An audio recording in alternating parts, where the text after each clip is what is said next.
The stench of metal cages and disinfectant permeated the cramped space of the rescue center. In the dark corner of a small cage, Storm's yellow eyes glimmered, not with hope but with a wildness full of caution and fear deployed in the creature. The gray-black mottled body curled tightly, tail wrapped around as a fragile shield against the outside world. The Storm's last chance rescue worker tapped gently on the information card in front of the cage, with a somber expression. This was Storm's last chance. This hybrid Bobcat had been through 5 different familiars, known keeping the animal for more than a week. Tomorrow Storm would be transferred to the zoo if no one adopted Thetrabald feline.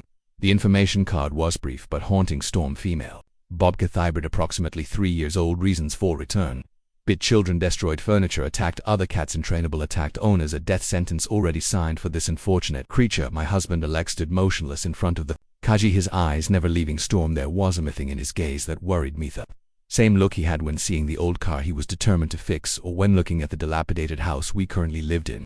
Alex always believed everything could be saved. I whispered about the danger of bringing such a creature home, but Alex paid no attention. He slowly knelt down, his eyes still licked with Storm's fiery yellow gazes. Hand moved slowly toward the cage door. Despite the visible concern on their rescue workers faced 5 wounds from 5 different families were warning, and now the cage door opened, and for what seemed like an eternity no one dared. The miracle breath. Storm remained motionless like a statue, only the eyes moving, assessing potential prey before her. Then, like an arrow shot from a taut bow, Storm lunged toward Alex. A scream caught in my throat as I witnessed the unful just inches from Alex's hand. Storm stopped abruptly. The yellow eyes no longer flashed with anger but showed curiosity and perhaps a fragile glimmer of hope. The black nose lightly touched Alex's fingertips, sniffing as if memorizing the scent. Then, with a slow movement that no one in the room dared believe, Storm rubbed her head against Alex's palm. 2 hours later we left the rescue center with all papers signed and a heavy transport cage containing Storm. Their rescue workers gave us looks that were half pity, half hope. They had witnessed that miracle between Alex and Storm, but they had also witnessed 5 previous fade away. On the way home, Storm was eerily silent. No growls, no protestingly, the yellow eyes observing a writhing through the metal bars.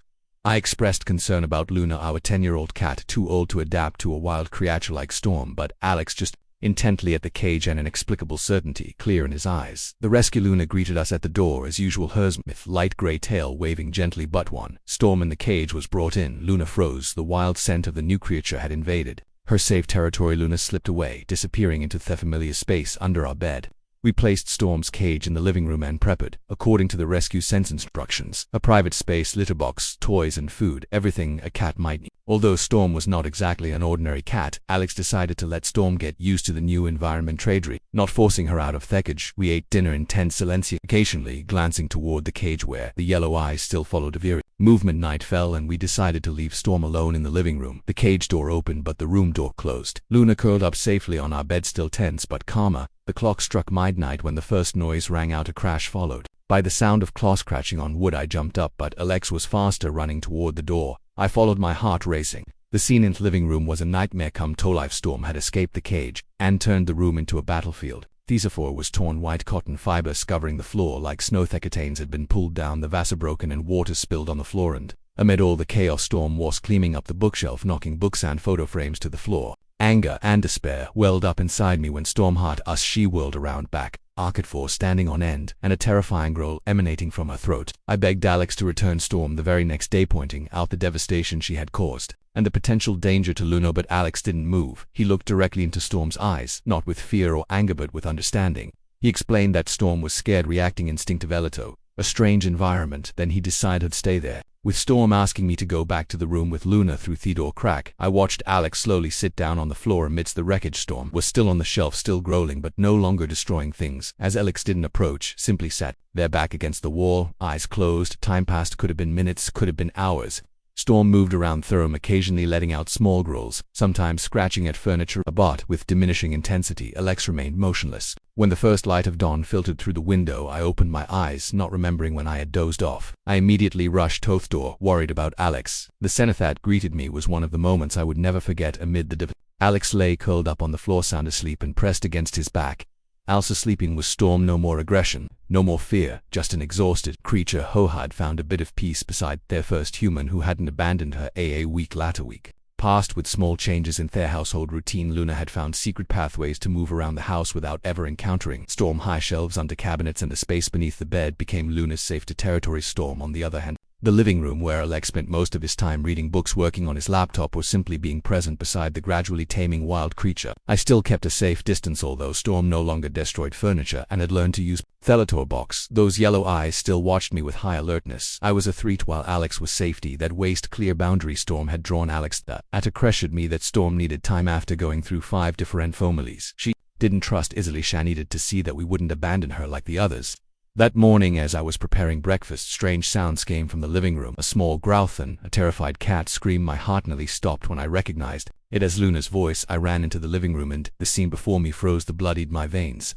Storm had cornered Luna, back-hooked, fangs exposed, ready to attack Luna. Old and frightened coward, tail tucked down, eyes wide with terror, shouted Storm's name, running toward them. That was a mistake. Storm whirled around, growling at me, but the moment of distraction was enough for Luna to slip away in panic. Luna darted past Storm and in an instinctive reaction, Storm lashed out with her claws. Luna's cry of pain tore through the air. I screamed, rushing toward Luna, who lay flat on the floor, blood flowing from a long wound on her side.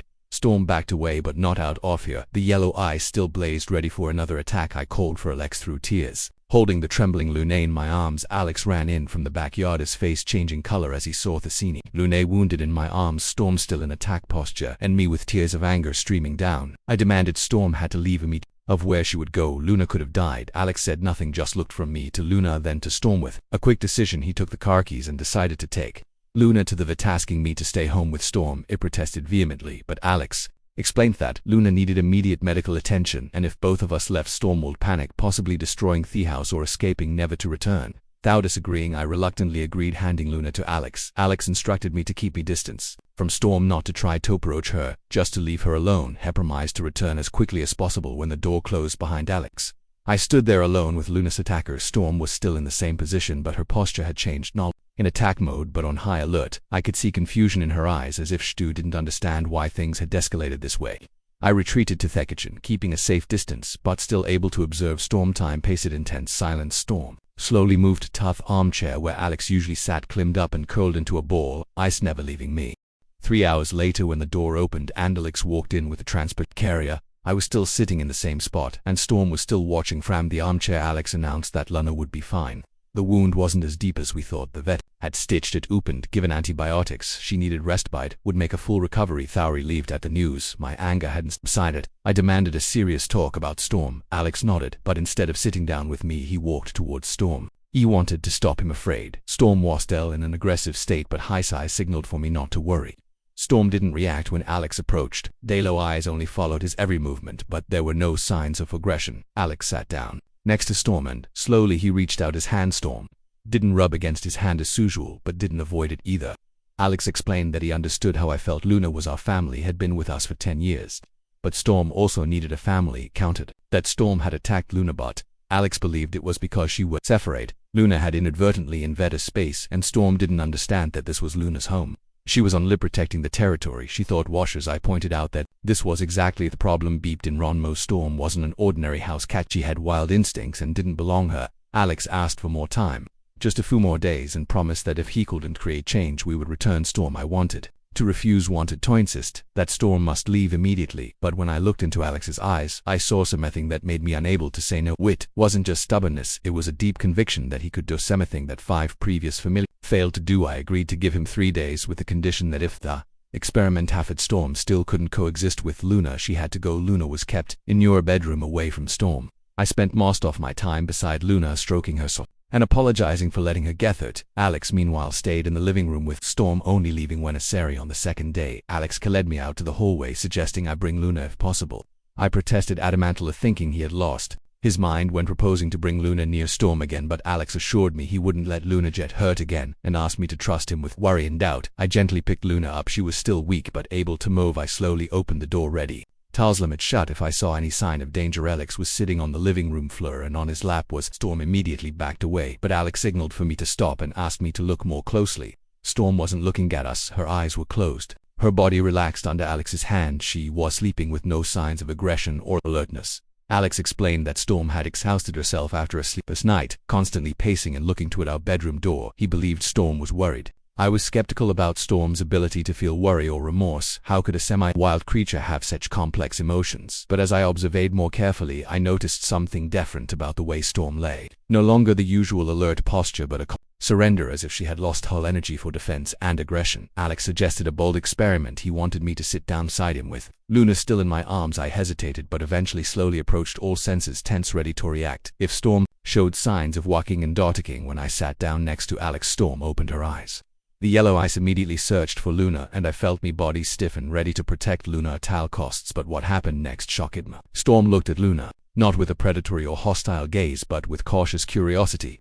She slowly lifted her head from Alex's lap, but didn't move further. Luna, in my arms, also looked at Storm, the wound on her side still visible under the bandage. Alex gently stroked Storm, whispering words of comfort. Then, with a slow but steady bridge motion, he extended his other hand to stroke Luna. The two creatures, one wild and one tame, both watched Alex's hand as it moved from one to the other, as if he was building an invisible bridge between them. Time passed in tense silence. No one did breathe deeply, afraid of breaking fragile balance after what seemed like hours.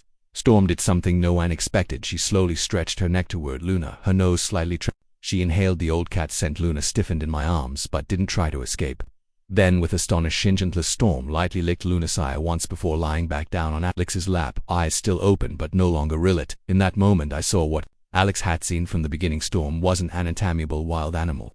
She was uninjured, frightened and lost, creator trying to understand the world around her with the limited tools she had. Their skew center sent Storm's filler revealing a heartbreaking truth. For the first 2 years of her life, Storm had been kept in a cramped cage at an illegal breeding facility. Only Leocito performed for visitors. Photos showed an emaciated Storm, her eyes filled with fear, in a cage so small she couldn't stand upright or turn around. On the back of a photo was a cold note: specimen number 17, untrainably too aggressive to display, recommended special. Alex immediately destroyed everything in the house that could be considered a cage, from the transport carrier to littered laundry baskets, lighting door closets, even the kitchen trash can. That evening he placed the middle fragments from the destroyed cage in the living room, the floor, before a Storm. When she recognized what they were, her body stiffened, fur standing on end as growl escaped her throat. Not anger but fear. Storm did something that astonished us. She clawed at the metal, leaving deep scratches, then bit the metal as if wanting to destroy it completely. Alex didn't stop her, just witnessed Storm releasing years of accumulated anger and fear. Afterward he buried the metal fragments in the backyard, while Storm watched like a ritual burial of a painful past. That night a storm hit.